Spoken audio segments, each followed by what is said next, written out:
அனைவருக்கும் வணக்கம். இந்த விலியத்தில் தெருவோர வியாபாரி அடையாள அட்டை மற்றும் விற்பனை சான்றிதழின் முதன்மை பயன்பாடு பற்றி பார்க்கலாம். விலியத்துக்குள்ள போகிறதுக்கு முன்னாடி அனைவரும் மகிழ்மன சேனலை சப்ஸ்கிரைப் பண்ணுங்க, ஊக்கப்படுத்துங்க.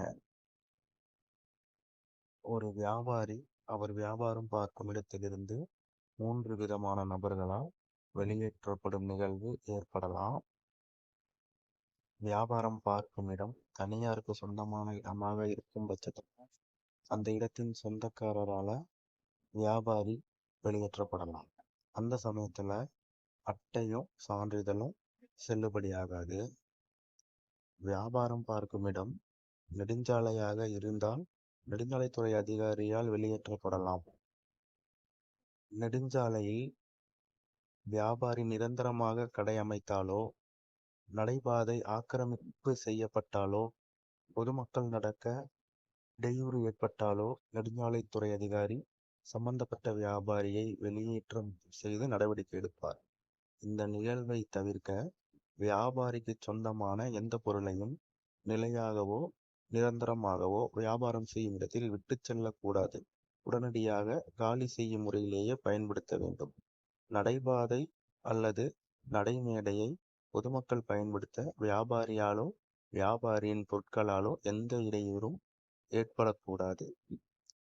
இதுபோல் வியாபாரி கடைபிடிக்கும் போது வெளியேற்றப்படும் நிகழ்வுகள் அடிக்கடி ஏற்படாமல் தவிர்க்கலாம்.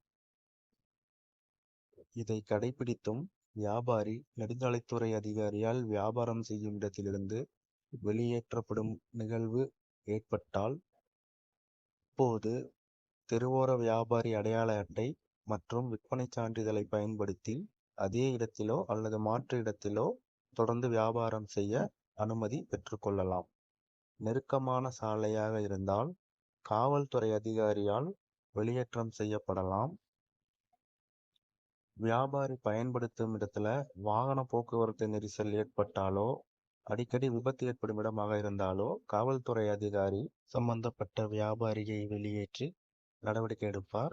இந்த சமயத்திலும் தெருவோர வியாபாரி அடையாள அட்டை மற்றும் விற்பனை சான்றிதழை பயன்படுத்தி வியாபாரம் செய்ய அனுமதி பெற்றுக்கொள்ளலாம். வரும் காலங்களில் ஸ்மார்ட் சிட்டி திட்டத்தின் கீழ் உள்ள அனைத்து மாவட்டங்களிலும் தெருவோர வியாபாரிகளுக்கு தெருவோர வியாபாரி அடையாள அட்டை மற்றும் விற்பனை சான்றிதழ் கட்டாயமாகும். இந்த விலியத்தில் தெருவோர வியாபாரி அடையாள அட்டை மற்றும் விற்பனை சான்றிதழின் முதன்மை பயன்பாடு பற்றி தெரிஞ்சுக்கிட்டோம். அடுத்த விலியத்தில் தெருவோர வியாபாரி அடையாள அட்டையை பயன்படுத்தி எத்தனை விதமான சலுகைகளை பெற்றுக்கொள்ளலாம் என்று பார்ப்போம். மகிழ்மனம் சேனலை அனைவரும் சப்ஸ்கிரைப் பண்ணுங்க, லைக் பண்ணுங்க, அனைவருக்கும் ஷேர் பண்ணுங்க. நன்றி.